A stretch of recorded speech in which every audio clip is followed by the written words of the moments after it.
হ্যাঁ দিয়েছিল। আমাদের যদি জায়গা থাকবে তাহলে আমরা যাবো কোথায়? কি করবেন এবার এখন? কি আবার করবো? রাস্তায় থাকতে হবে, উপায় কি আমাদের বলুন? কত বছর ধরে ছিলেন? আমরা ছিলাম 30 বছর। 30 বছর ধরে হ্যাঁ। কে কে রয়েছে বাড়িতে? বাড়িতে আমার মেয়েদের বিয়ে দিয়ে দিয়েছি, শ্বশুরবাড়ি গিয়েছে, আমার শাশুড়ি আছে, দেওর আছে দুটো। তাহলে এবার কি করবেন ভাবছেন? এবার দেখি। চোখের সামনে বাড়ি ভেঙে যেতে দেখলেন, কষ্ট হচ্ছে? কষ্ট তো হবে, কষ্ট হবে না? এটা নিয়ে আপনাকে কোনো ব্রডকাস্টিং করা উচিত না।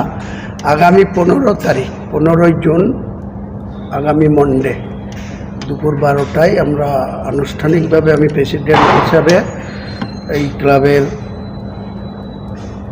মিটিং একটা করব।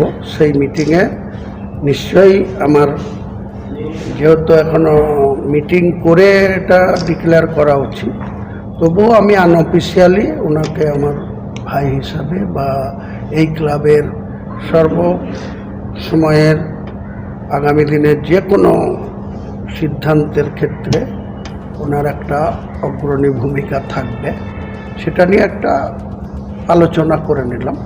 আগামী দিনে আরও অনেক কিছু দেখতে পাবেন এই ক্লাবে।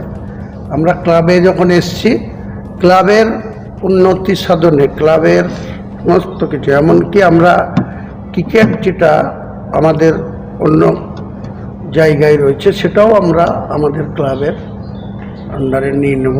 যারা এখানে কিছু স্পন্সর করে ক্রিকেট টুর্নামেন্টটা তাদের হাতে রেখেছে, ওটাও আমরা আমাদের ক্লাবের আন্ডারে নিয়ে নেব। আগামী দিনে যে কোনো টুর্নামেন্ট, ডুরান্ট হোক, লিগ হোক, অন্য যে কোনো টুর্নামেন্ট, আমরা কোনো কিছুতে পিছিয়ে থাকবো না। আগামী দিনে মোহামেডান স্পোর্টিং ক্লাব সম্মানের সহিত বাংলার মানুষের কাছে এই ঐতিহ্য তুলে ধরবে। আচ্ছা হুমায়ুন সাহেব, আরেকটা কথা, অনেক টাকা দেনা রয়েছে ক্লাবের, খুব স্বাভাবিক। জাস্ট ফিফা ব্যান থেকে এখনও ব্যানের আওতায় রয়েছে, সেগুলো নিয়ে কি পরিকল্পনা আছে? বললাম তো, এটা আপনাদের কাছে এখন ওপেন ডিসকাস করার কোনো সুযোগ নেই। কারণ একটা কথা আছে, ভাবিয়া করিও কাজ, করিয়া ভাবিও না। বা কাজ করার আগে সেটাকে কোনো সিদ্ধান্ত গ্রহণ করার আগে কোনো ওপেন করতে নেই। কাকে আমি কোন জায়গা দেব সেটা যেমন ওপেন আগে করব না, তেমনি 13,97,00,000 টাকা এই ক্লাবের দায়ভার রয়েছে।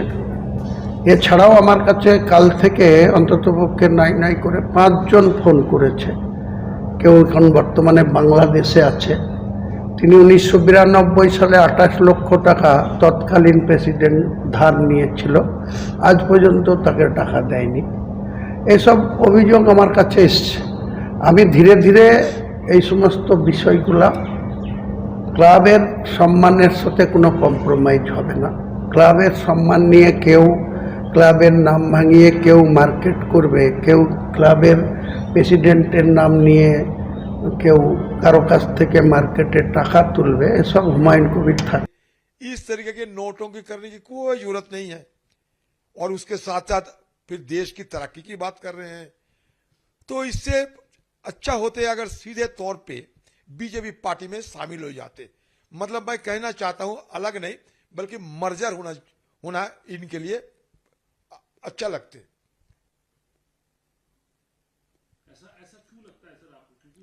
क्योंकि ये तो खुद ही कह रहे हैं ना कि हम बीजेपी की सरकार को मदद करने के लिए, सरकार की तरक्की के लिए, देश की तरक्की के लिए बीजेपी को मदद करना चाहते हैं। अरे तुम तो दूसरे पार्टी के नुमाइंदे थे, अगर मदद करना ही चाहिए थे तो सीधे क्यों ना बीजेपी पार्टी में शामिल हो जाते हैं। ये तो लाजिमी है कि उनकी पार्टी में शामिल हो जाना चाहिए। अलग अपना पहचान रखने की क्या जरूरत है। अलग रहती है बीजेपी पार्टी को समर्थन करने के बावजूद सीधे क्यों ना बीजेपी पार्टी में शामिल हो जाते हैं। धर्म तो बचाओ कम से कम। ईमान मतलब खुद को ईमान बचाने की कोशिश करो, सीधे मार्जर हो जाओ बीजेपी पार्टी में। मैं ये सलाह देना चाहते हैं। लेकिन आपको कैसा लगता है सर कि एक बड़ी पार्टी जिसके अभी मौजूदा सांसद है, क्योंकि कई सांसद कह रहे हैं, मोहम्मद मोइत्रा ने ट्वीट किया यूसुफ पठान को टैग करते हुए कि आपको जो मैंडेट मिला था वो बीजेपी के अगेंस्ट मिला। अरे कुछ नहीं, मैंडेट वो मुझे हराने के लिए वहां तैनात किए गए थे। करोड़ों रुपया खर्चा करते हुए उनको तैनात किए गए थे मुझे हराने के लिए और ध्रुवीकरण की राजनीति करने के लिए। ये ममता बनर्जी खुद हमारे वहां जाके इस शख्स को अपना उम्मीदवार बनाते हुए ये प्रचार में ये कहने लगे कि इस बार मुसलमान को वोट दो, इस बार भाई को वोट दो, भाईजान को वोट दो। इतने सालों से तुम दादा को वोट दे रहे हैं, दादा मतलब मैं हूं, दादा मतलब हिंदू है, इतने सालों से तुम हिंदू को वोट देते आ रहे हो, इस बार भाईजान को दिया करो, मतलब उनके उम्मीदवारों को दिया करो। तो किसका मैंडेट था ये? वो तो ये भेजा गए थे मुझे हराने के लिए। मैं जिस दिन से हार गई, मकसद खत्म ममता बनर्जी की। तो जिस लोगों को, जिस व्यक्ति को, जिस शख्स को उन्होंने सिर्फ एक हराने के लिए वहां तैनात किए थे, वो अपने मर्जी पे चले। आपके बात क्यों सुनेंगे? आपका काम तो हासिल हो चुके हैं, मैं तो हार ही गए हैं, और क्या चाहिए? आपने खुद सांप्रदायिक ध्रुवीकरण किए थे मुझे हराने के लिए। ममता बनर्जी के आदेश पे खुद वहां दंगा फैले गए थे उस समय, और उनकी पार्टी के दूसरे नुमाइंदे खुले आम शिकारा भी है। तो उनका भी ज्ञान दे रहे हो आप लोग। मैंडेट, अरे आपके पार्टी के दूसरे लोगों की मैंडेट क्या ये था? भतीजे के खिलाफ क्यों नहीं बोलते आप? जुबान नहीं निकालते? आज ममता बनर्जी और भतीजे दोनों की चलते बंगाल में ये तृणमूल पार्टी के हाहाकार मच चुके हैं। ये कहने में शर्म लगती है आप लोगों को।